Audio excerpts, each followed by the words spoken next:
بتا دیا۔ میرا منگیتر اور میں خالو کے گھر گئے اور ماں کو وہاں سے زبردستی گھر لے آئے۔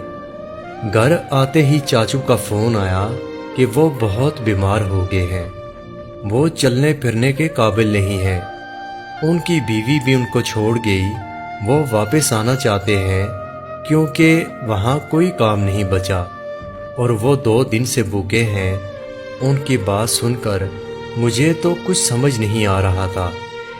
خالہ نے مجھ سے پوچھا کہ چھوٹے خالو نے ماں کو کیا کیا چیزیں دیں، تو مجھے الماری پر رکھا تعویذ اور پانی بھرا گلاس یاد آ گیا۔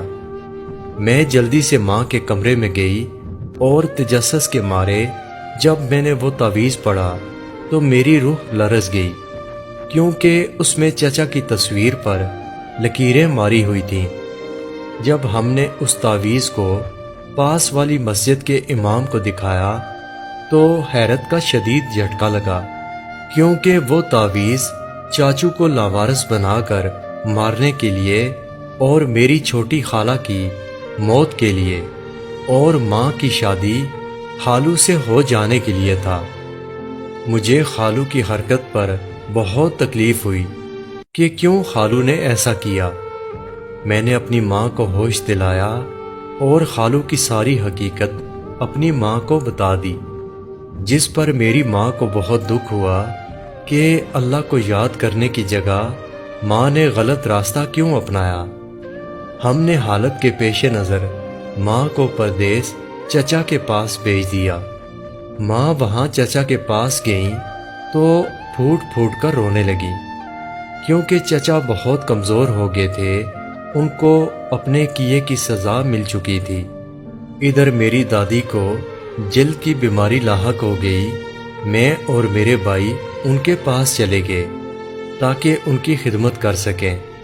دادی اکثر میری ماں سے اب معافی مانگا کرتی۔ میں نے اور میرے منگیتر نے مل کر خالو کو جیل کروا دی۔ خالو کو عمر قید کی سزا ہو گئی۔ چھوٹی خالہ بھی اب ہمارے ساتھ رہنے لگیں۔ انہوں نے خالو سے طلاق لے لی۔ جب خالو سے پوچھا گیا کہ انہوں نے اتنی بری حرکت کیوں کی تو ہمارے ہوش اڑ گئے۔ جب انہوں نے کہا کہ وہ پہلے دن سے ہی میری ماں کو بہت پسند کرتے تھے۔ پھر انہوں نے ماں کے لیے رشتہ مانگا، لیکن ماں نے صاف انکار کر دیا۔ تب خالو نے چھوٹی بہن سے شادی کر لی، لیکن ماں کو حاصل کرنے کے لیے انہوں نے کالا جادو سیکھا اور مسلسل ہمارے گھر پر کالا جادو کرتے رہے، اور پھر اسی کالے جادو نے ان کے گھر کو برباد کر دیا۔